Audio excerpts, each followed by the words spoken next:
أعوذ بالله من الشيطان الرجيم. بسم الله الرحمن الرحيم.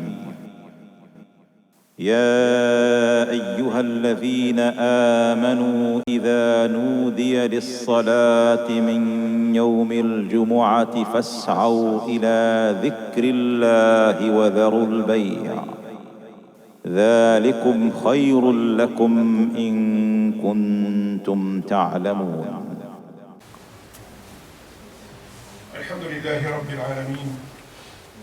إن الحمد لله نحمده ونستعينه ونستغفره ونستهديه ونسترشده ونعوذ بالله من شرور أنفسنا ومن سيئات أفعالنا وأعمالنا وأقوالنا. من يهده الله فلا مضل له ومن يضلل الله فلن تجد له وليا مرشدا. ونشهد أن لا إله إلا الله الواحد الأحد الفرد الصمد الذي لا ند له يحيي ويميت وهو على كل شيء قدير. يعلم ما كان ويعلم ما سيكون ويعلم ما لم يكن إذا كان كيف يكون. نشهد ذلك شهادة نطق باللسان وإقرار بالجنان وعمل بالأركان. ونشهد أن سيدنا وحبيبنا وعظيمنا وقائدنا وقدوتنا ورائدنا وزعيمنا وأستاذنا ومعلمنا محمدا صلى الله عليه وسلم نبي الله ورسوله أدى الأمانة وبلغ الرسالة ونصح الأمة وكشف الغمة وجاهد في الله حق جهاده حتى أتاه اليقين من الله. فتركنا على المحجة البيضاء على الطريقة الواضحة الغراء ليلها كنهارها لا يزيغ عنها إلا هالك. صل اللهم عليه وعلى آله وصحبه وعلى من اقتفى أثره ودعا بدعوته وسلك سبيله إلى يوم الدين. اللهم آت نفوسنا تقواها زكها أنت خير من زكاها أنت وليها ومولاها. وبعد معاشر المؤمنين الكرام. Un autre épisode concernant la science et le savoir en islam, Inch'Allah Azza wa Jalla. Et peut-être le dernier pour cette fois-ci.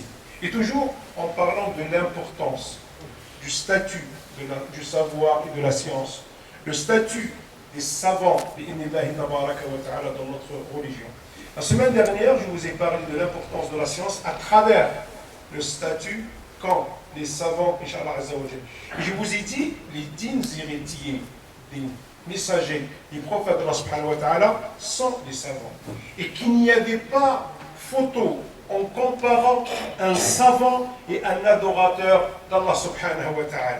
Et surtout, quand Allah subhanahu wa ta'ala met des savants au-dessus des combattants et des martyrs dans le sentier d'Allah subhanahu wa ta'ala. C'est Abdullah ibn Mas'ud qui nous disait tout simplement que le jour du jugement, les martyrs, quand ils vont voir ce qu'a donné la Azza wa Jalla aux savants, souhaitaient, c'était à leur place.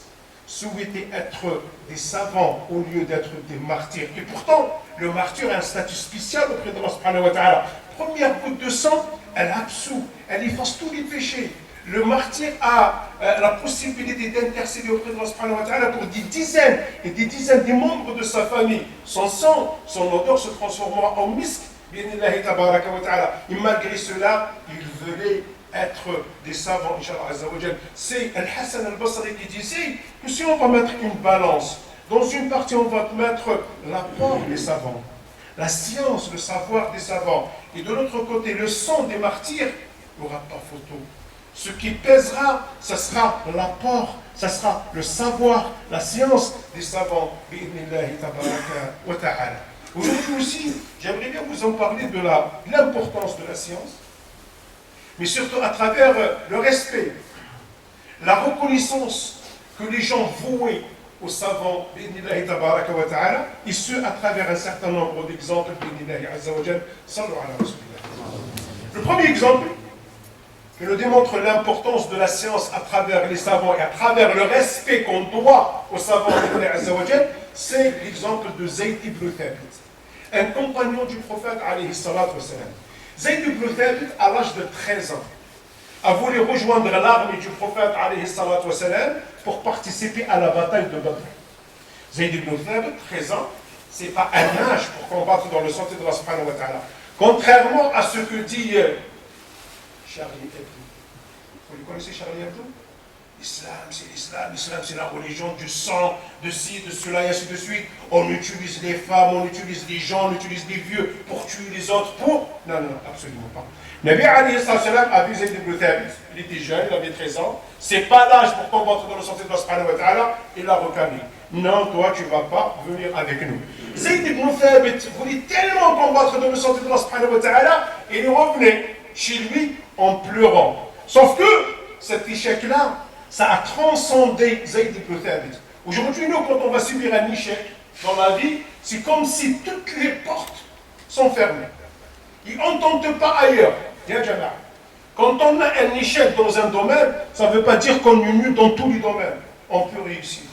On peut exceller dans d'autres domaines, chose qu'a faite Zayd ibn Thabit. Malgré ses 13 ans, mais il était d'une maturité exceptionnelle, extraordinaire. Zayd ibn Thabit s'est rendu compte qu'il avait une autre capacité, qu'il avait un autre atout, qu'il avait une autre vertu. C'est quoi? Il était intelligent. Il avait cette capacité à mémoriser, surtout le Coran al-Karim, et surtout, c'est quelqu'un qui excellait dans la lecture et dans l'écriture. Chose rare de l'époque de Nabi alayhi salam. Chose demandée, recherchée par le Nabi alayhi salam, par les musulmans à l'époque de Nabi alayhi salam. Après la bataille de Badr, Zayd ibn Thabit a fait valoir sa famille, sa mère et ses proches pour intercéder, pour plaider sa cause auprès de Nabi alayhi salam. Ici la mère, An-Nawwar ibn Malik, qu'Allah l'a grillé, qui a servi d'intermédiaire entre Zayd et le prophète sallam. Elle est allée le voir, elle a parlé avec lui en lui disant: Ya Rasulallah, c'est mon fils, c'est notre fils Zayd qui connaissait 17 sourates de Al-Qur'an al-Karim par cœur et qui récitait Al-Qur'an al-Karim comme il t'a été révélé. Ça veut dire qu'il maîtrise la récitation et la lecture de Al-Qur'an al-Karim. Et en plus de ça, il est d'une intelligence rare.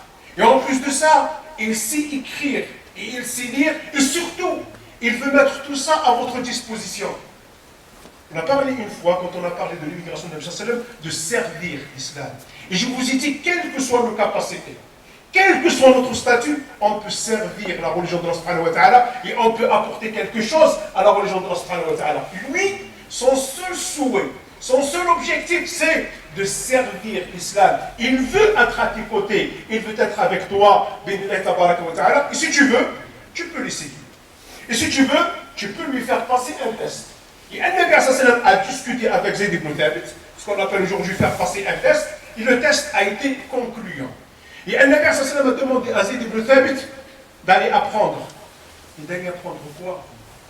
Le fiqh. Pour dire uniquement ta salat elle est bonne, ta salat elle n'est pas bonne, je ne sais pas quoi. Il lui a dit: tu vas apprendre al-aqidah, pour dire à celui-là tu es kafir, tu es un nigari, toi tu es un ci, un cela. D'aller apprendre al-jarh ou ta'dil, pour apprendre comment critiquer les savants et je ne sais pas quoi. Absolument pas. Quelque chose qui n'est pas dans le centre d'intérêt des gens de l'époque, Inch'Allah tabaraka wa ta'ala.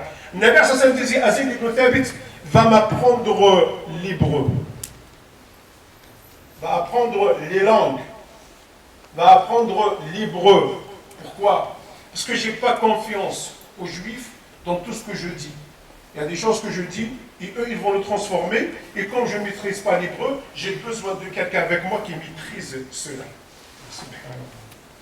Subhanallah. Il y a 15 siècles, Nabi nous demande d'élargir notre centre d'intérêt. Il n'y a pas que al-fiqh, il n'y a pas que al-aqidah, il n'y a pas que je ne sais pas quoi, donc on doit exceller, mais il y a d'autres choses. Je me souviens, quand j'étais étudiant en Algérie, à Constantine, à l'université islamique à l'époque, le président du conseil scientifique était Cheikh Mohamed al-Ghazali alayhi rahmatullah. Il a voulu une autre spécialité. Tout le monde voulait le faire. Tout le monde voulait l'aqidah. Il leur a dit à condition que vous allez faire l'aqidah, mais vous allez partir en Afrique, au fin fond de l'Afrique, pour apprendre aux gens la religion de Allah subhanahu wa ta'ala. L'aqidah pour rester en Algérie, il leur a dit: j'ai pas besoin de vous. Al-fiqh pour rester en Algérie, il leur a dit: j'ai pas besoin de vous. Les gens déjà ils connaissent, on a déjà des imams, on a des gens qui font cela. Mais vous, si vous voulez apprendre ça, allez. Mais je vais vous proposer une autre spécialité. Da'wa wa i'lam, toi, de par ta formation islamique, tu peux être un journaliste. Quand on voit aujourd'hui le journalisme, Quand on voit aujourd'hui les médias, qu'est-ce qu'ils sont en train de faire, c'est pas par hasard que c'est la quatrième puissance. C'est pas la quatrième puissance, les médias aujourd'hui. Hein, il leur a dit, c'est pour que. Et tout le monde a fait la révolution contre lui. Mais qu'est-ce qu'il veut? Mais il veut traverser l'université islamique, il veut faire ci, il veut faire cela, et ainsi de suite. Pourquoi? Parce qu'on n'a pas cet intérêt. Pour nous, il y a une seule chose qu'on doit apprendre, c'est quoi? Al-fiqh. C'est quoi? Al-aqida. C'est quoi? Al-sira. Oui, ça on doit exceller. Il y a d'autres choses à apprendre. D'où le Nabi salam qui a orienté Zayd ibn Thabit à apprendre les langues, et surtout l'hébreu, et après l'hébreu, le roumain. Parce qu'il y a des Romains aussi, et on doit leur transmettre la religion d'Allah subhanahu wa ta'ala. Certains disaient en l'espace de 17 nuits. 17 nuits, Zayd ibn Thabit a maîtrisé l'hébreu. D'autres te diront en l'espace de 6 mois. Quoi qu'il en soit, 17 nuits ou 6 mois, il est toujours à 13 ans. Allez, il a 14 ans. Donc c'est un collégien. Aujourd'hui, il y a des collégiens, parce qu'il y a parmi nous des collégiens, qui ne savent même pas faire une phrase correctement. Dans leur langue, hein. Leur langue, c'est le français. C'est pas dans leur langue maternelle arabe, ça c'est autre chose. Il y a des gens aujourd'hui qui ne savent même pas faire une phrase correctement, avec un sujet, un verbe et un complément. Subhanallah. Zayd ibn Thabit, à 13 ans, voulait servir la religion d'Allah subhanahu wa ta'ala. Auprès de Nabi sallam, en apprenant quelque chose de nouveau. L'hébreu, il servir la religion d'Allah subhanahu wa ta'ala. À 13 ans, il est devenu le traducteur assermenté officiel du prophète alayhi salatu wassalam. Et à chaque fois qu'il y a, j'allais dire, une correspondance avec les juifs, avec les roumains, c'est Zayd ibn Thabit qui est là pour l'écrire, pour le faire, Inch'Allah tabaraka wa ta'ala, pour le signer avec un Nabi alayhi salatu wassalam. Quoi qu'il en soit, Nabi alayhi sallam est décédé. Il a été remplacé, ou lui a succédé Abu Bakr as-Siddiq. Ensuite, bien sûr, Zayd ibn Thabit a fait quelques pas avec le Nabi sallam avant sa mort. Et là, le Nabi sallam lui a appris le Coran al-Karim. Il faut savoir que parmi les 6 personnes qui ont appris le Coran al-Karim par cœur à l'époque de Nabi sallam, c'était Zayd ibn Thabit, à cet âge-là. Décédé de Nabi sallam, Abu Bakr as-Siddiq, à l'époque d'Abu Bakr as-Siddiq, il y avait une bataille qu'on appelle al-Yamama, dans laquelle énormément de compagnons qui mémorisaient le Coran al-Karim, qui connaissaient le Coran al-Karim par cœur, sont décédés. Et là, Abu Bakr as-Siddiq a pris peur pour la suite et l'avenir du Coran al-Karim.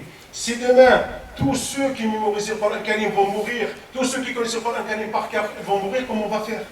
Comment on va perpétuer le Coran al-Karim? Comment le Coran al-Karim va revivre après? Donc c'est là que Abu Bakr as-Siddiq a repris l'idée de écrire le Coran al-Karim, de faire un livre, de faire un mushaf pour le Coran al-Karim. Il n'y a pas de problème. Mais qui va s'en charger de cette mission-là? Qui n'est pas une mission simple. Aujourd'hui, il y a des gens, quand ils parlent, ils te disent, je parle au conditionnel. Pour ne pas dire n'importe quoi. C'est pas pour les musulmans. Les musulmans ne connaissent pas le conditionnel. Les musulmans, même si quelqu'un n'a rien dit, ils vont te dire, oui, il a dit, j'étais présent. Les autres, les non-musulmans aujourd'hui, quand ils parlent de quelque chose, ils disent au conditionnel. Imagine, tu vas rassembler le Coran al-Karim. Tu vas écrire la parole d'Allah subhanahu wa ta'ala. La parole d'Allah subhanahu wa ta'ala. Ça veut dire quoi? Tu dois la placer. Tu dois l'écrire comme Allah la révéler. Il y a plus dangereux que cette mission-là.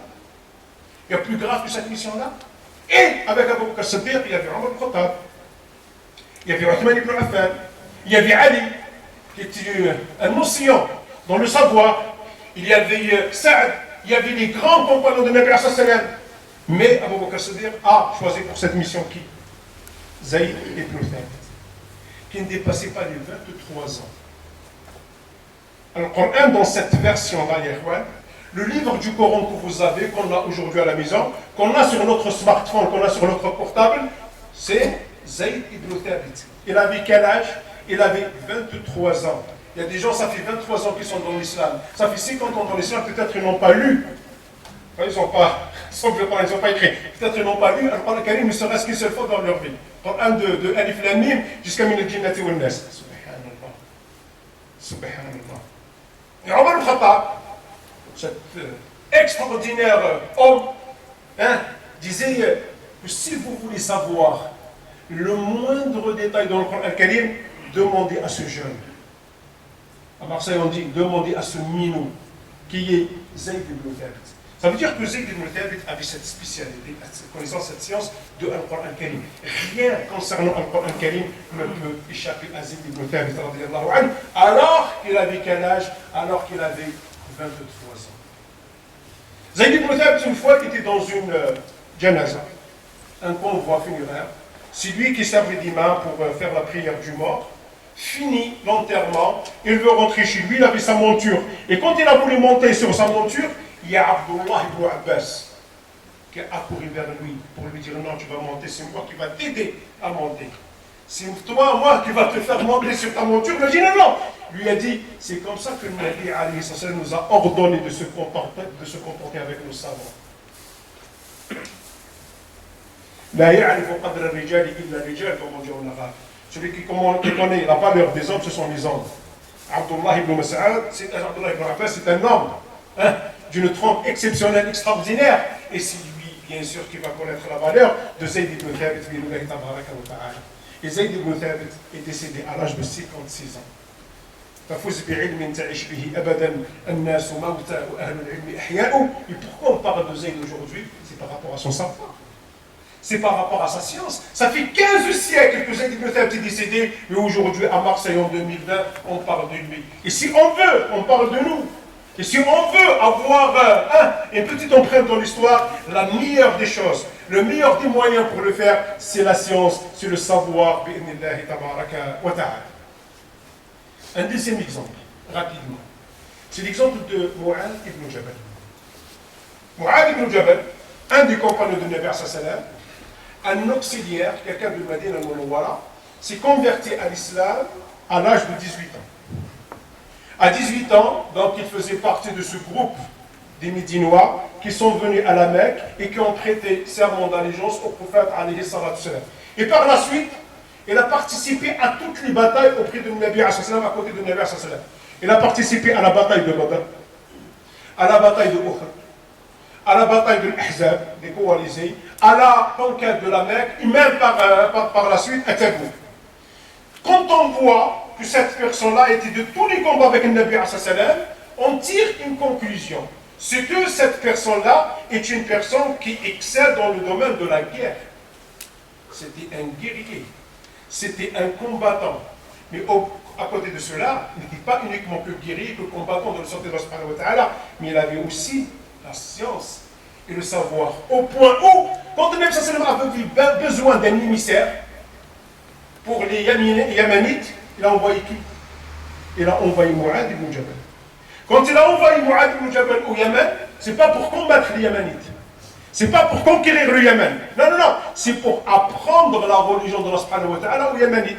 C'est pour éduquer les Yémenites sur la religion de Allah. Donc, on a besoin de qui? D'un savant, de quelqu'un qui a le savoir, qui a la science. Donc, c'est quelqu'un qui a dans sa personnalité deux traits qui pour nous sont parallèles et qui ne doivent pas se rencontrer. Le côté combat dans le sens de Allah et le côté science et savoir. Mu'adh ibn Jabal a pu avoir les deux, bi'idhnillahi tabaraka wa ta'ala. Et même après la mort de Nabi sallam, il était avec Omar, il était avec Abu Bakr, ensuite avec Omar, dans la conquête de Hacham, au point où il était émir de Hacham, bi'idhnillahi tabaraka wa ta'ala. Et c'est là où on a les meilleurs éloges concernant Mu'adh ibn Jabal, bi'idhnillahi tabaraka wa ta'ala. Abu Idris al-Khawlani, un des tabi'ites. C'est quelqu'un qui est venu après, donc c'est quelqu'un qui a épousé l'islam après la mort de Nabi sallam et qui a vécu avec les compagnons de Nabi sallam. La preuve, il a même côtoyé Mu'adh ibn Jabal. Abu Idris al-Khawlani disait, je suis parti à Damas, je suis rentré dans la mosquée, je trouvais un jeune homme, un bel homme qui avait les yeux noirs, qui avait les dents qui brillaient et qui parlait. Et tout le monde écoutait ce qu'il disait religieusement. Et à chaque fois qu'il y a une question, à chaque fois qu'il y a quoi que ce soit, on revient à la vie de ce jeune homme. Je me suis dit, comment ça se fait? Alors que dans l'assemblée, il y avait des grands compagnons, des vieux compagnons, des vieillards compagnons de Nabi sallam. Des gens peut-être quand ils sont rentrés dans l'islam, Mu'adh ibn Jabal n'était pas encore né. Il y a certains qui disent qu'il était au nombre de 30. Donc il y avait 30 des plus anciens compagnons de Nabi sallam qui écoutaient religieusement Mu'adh ibn Jabal. Et quand j'ai demandé à celui qui était à côté de moi, je lui disais, mais c'est qui celui-là? Il m'a dit, tu ne le connais pas? Comment ça se fait que tu ne le connais pas? C'est qui? C'est Mu'adh ibn Jabal. Mu'adh ibn Jabal, jeune comme il était, avec son jeune âge comme il était, quand il parlait, même les grands compagnons de l'époque de Nabi sallallahu alayhi wa sallam, écoutaient religieusement. Ce sont des gens qui n'osaient même pas le regarder en face. Comme faisaient les compagnons avec le Nabi sallallahu alayhi wa sallam. Normalement, quand tu es devant quelqu'un de charismatique, tu ne le fixes pas dans les yeux. Tu baisses la tête. Tu baisses les yeux. D'ailleurs, quelqu'un, parfois, il ne parle même pas avec son professeur. Il parle avec son père. Il parle avec je ne sais pas qui. Il baisse les yeux. Les grands compagnons baissaient les yeux quand ils voulaient parler avec Mu'adh ibn Jabal bin Azawajal. Pourquoi? Parce que le Nabi sallallahu alayhi wa sallam lui a donné un diplôme. C'est quoi ce diplôme? A'lamu ummati bil halal wal haram Mu'adh ibn Jabal. Le spécialiste du halal et du haram. Le spécialiste du licite et de l'illicite, c'est qui? C'est Mu'adh ibn Jabal. Quand tu veux savoir parce que c'est halal, c'est haram, tu dois revenir à la référence, et la référence absolue de l'époque de Nabi sallallahu alayhi wa sallam. Et même après Nabi sallallahu alayhi wa sallam, c'était Mu'adh ibn Jabal. C'était Mu'adh ibn Jabal. C'était Mu'adh ibn Jabal, bi'idhnillahi tabaraka wa ta'ala. Quelqu'un d'autre disait, il s'appelle Yazid ibn Qutayb. Il ne parlait pas de Damas, il parle de Homs. C'est une ville aussi syrienne. Il disait, je suis parti dans cette mosquée-là et j'ai vu la même chose. Des gens par milliers écoutaient religieusement cette personne-là. Et quand j'ai demandé c'était qui, il me disait que c'était Mu'adh ibn Jabal. Donc il s'est converti à l'islam à l'âge de 18 ans. Quand est-ce qu'il est mort? Quand il est mort, il y a deux versions. Ceux qui te disent qu'il est mort à l'âge de 33 ans. Et ceux qui te disent qu'il est mort à l'âge de 37 ans. Quoi qu'il en soit, allez, il est mort à l'âge de 38 ans, 20 ans d'islam. Il a laissé toute cette empreinte. 20 ans d'islam, il a laissé toute cette empreinte. En 2020, on est à Marseille, et de partout, on parle de qui? De Mu'adh ibn Jabal. Il y a même des gens qui ont appelé leurs enfants Mu'adh, par rapport à qui? Par rapport à ce compagnon, Allah subhanahu wa ta'ala. Et nous, quelle empreinte, quelle trace on l'a laissé, et on veut laisser. Et si on veut laisser une trace, qu'est-ce qu'il faut? Il faut vraiment avoir de la science et du savoir. أقول هذا الذي تسمعون وأستغفر الله لي ولكم فاستغفروه إنه غفور رحيم ولا حول ولا قوة إلا بالله.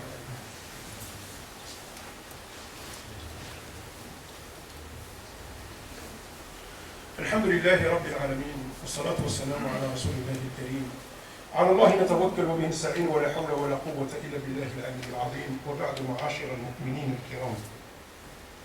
سليمان ابن عبد الملك. Sulayman ibn Abd al-Malik. Ça vous dit quelque chose?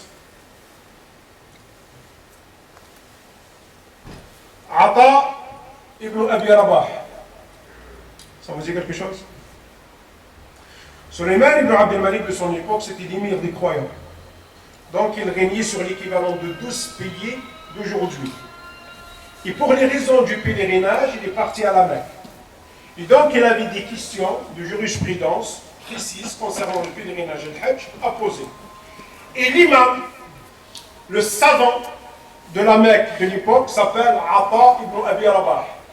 C'est un esclave, c'est un noir, et qui épuisé, il avait un problème, il était aveugle d'un œil.